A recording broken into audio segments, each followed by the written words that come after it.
Good afternoon everyone. I am Dr. Deepashree from the Department of Physiotherapy, Assistant Professor.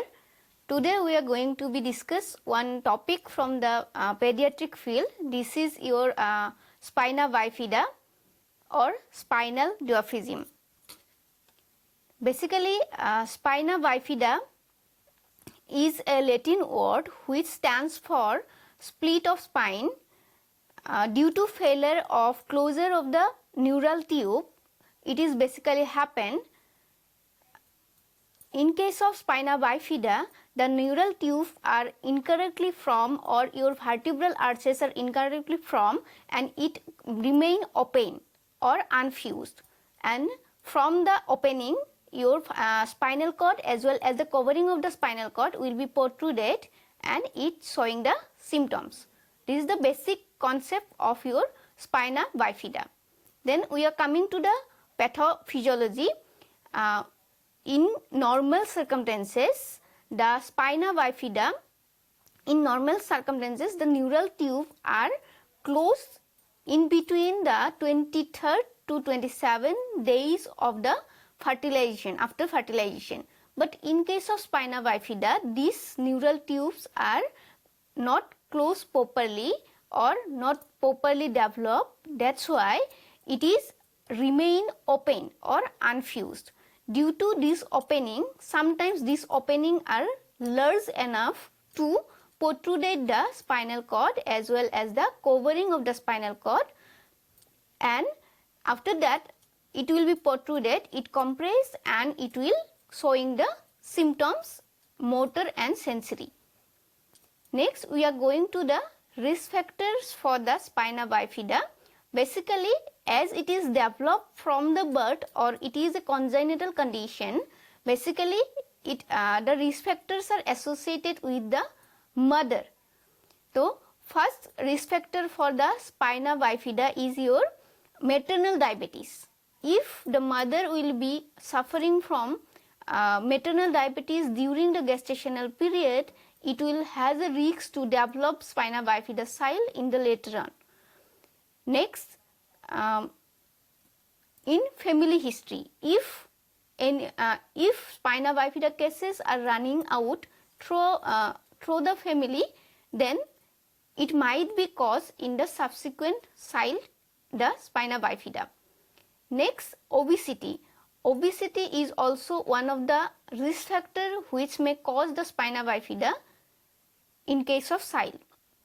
Next, if mother will be exposed to different types of toxin, your alcohol or smoking during the gestational period, it might also lead to develop the improper development of the child and it might lead to spina bifida.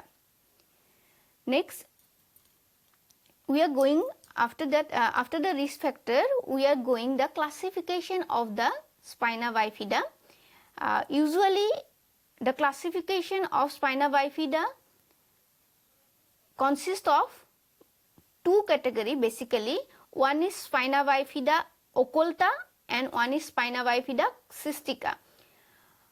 Spina bifida occulta is the form in which the underlying skin will be remain normal, but there will be one opening in one vertebral arch, but it will be small, so that the spinal cord or the covering of the spinal cord cannot be protruded and it will not showing the most symptoms.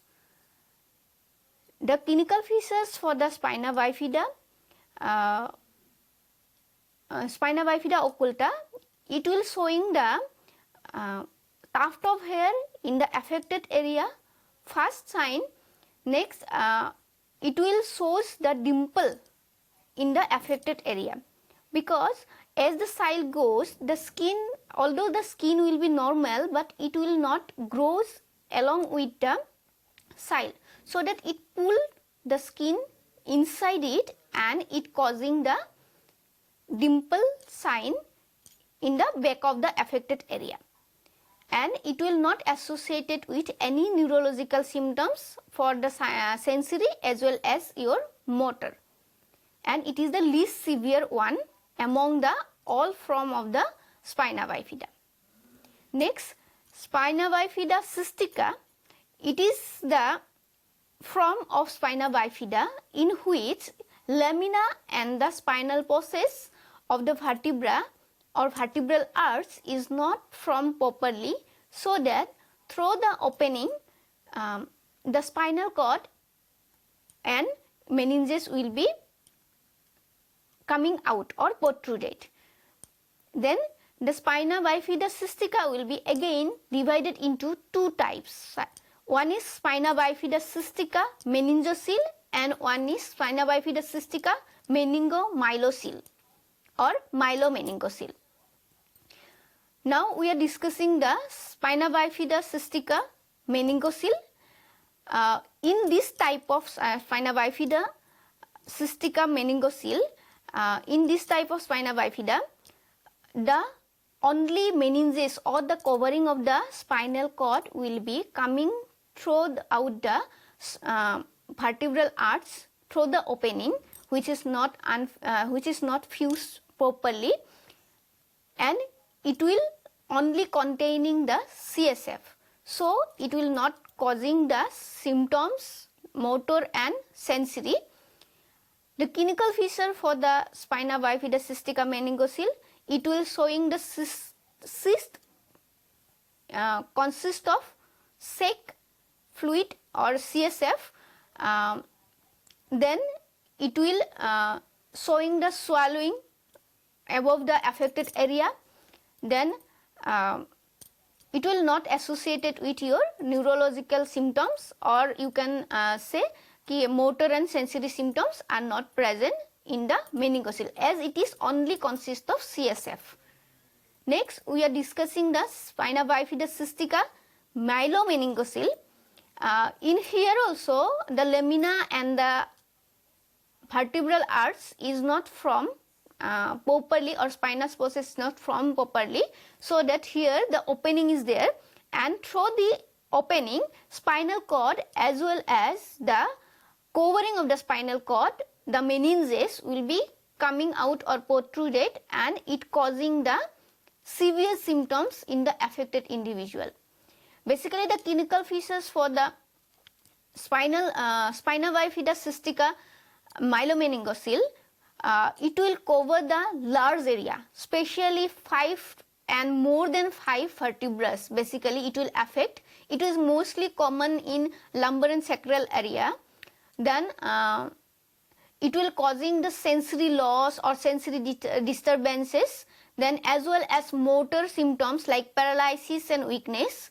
Then it will showing the symptoms cognitive, and due to this thing cranial nerves also are getting affected, like abduction cranial nerve, then it is your 6th cranial nerve, then 9th cranial nerve and your 10 cranial nerve, gasopharyngeal and vagus also getting affected due to this spina bifida cystica myelomeningocele.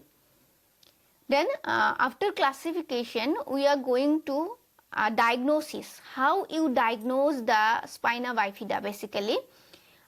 First of all, we are going to the blood test. Okay, in blood test we are going for the maternal shimmer.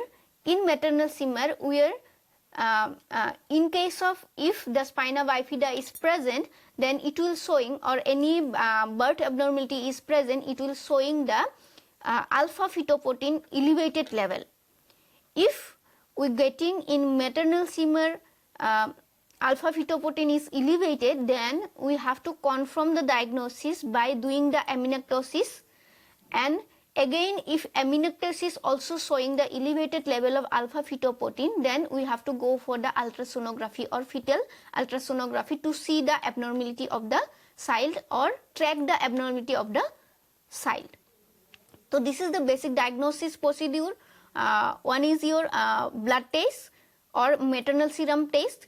Next, amniocentesis. It is one of the tests where we are taking the amniotic fluid of the mother and test, and if it is showing the same maternal shimmer with the amniocentesis, then it will confirm that the spina bifida or any birth anomaly is present. Next, after diagnosis, we are going for the management specifically. So first, in case of management, we are considering first is your preventive management. In preventive management should be taken from the gestational period or pregnancy period only, so that the doctors or the physicians are advised to take the folic acid or folic acid supplement diet to the pregnant woman or the women who want to be pregnant. Especially the women who want to be pregnant, they will take 0.4 mg folic acid per day, and the pregnant women should take 1 mg folic acid per day. Along with the dietary supplement or the supportive care, we have the role of the physiotherapy also, in case of giving mobility or improve muscle stand flexibility, as well as improve the functional independence of the child with spina bifida. Next, there will be speech therapy is also there, as the cranial nerve, vagus and glossopharyngeals are affected, so it will affect the swallowing swallowing as well as speech of the child. That's why the speech and language therapy is essential to recover the condition. Next, beyond the preventive management, there will be surgical management also required in case of spina bifida. First of all, the surgical management, if you consider surgical management, then first of all it is your scar management. Scar management should be done within 24 to 48 hours. If it is not done, then it will causing the infection and it will deteriorate the condition of the child. After scar management, in case of suppose it is happening the meningocele, then aspiration should be done, aspiration of the CSF should be done, then closure of the skin should be done in case of meningocele. And in case of myelomeningocele, rearrangement of the spinal cord should be done, as the spinal cord as well as the meninges will be coming. So the rearrangement of spinal cord should be done first, then aspiration of CSF, then closure of the skin should be done. This is in the scar management. Next, shunting procedure. If the spina bifida is associated with hydrocephalus, then we have to go for the shunting procedure. Ventriculoperitoneal shunting as well as atrioventricular shunting is used most of the cases of the spina bifida. Then corrective surgeries are also there. If the spina bifida is associated with genu varum, genu valgum, the leg deformities, as well as your CTV, congenital talipes equinovarus, if it is present, then corrective surgeries should be done. Otherwise, the person or the child cannot be functionally independent. It will be difficult basically. Now, this is about the management of the spina bifida. Next, not the least, your prognosis.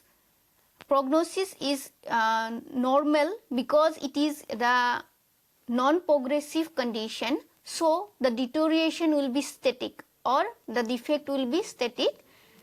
So, with normal or good healthy diet or healthy habit as well as supportive caregiver or parents, the child with spina bifida can live normal life or near normal life. Thank you. This much about the spina bifida for today. Thank you so much.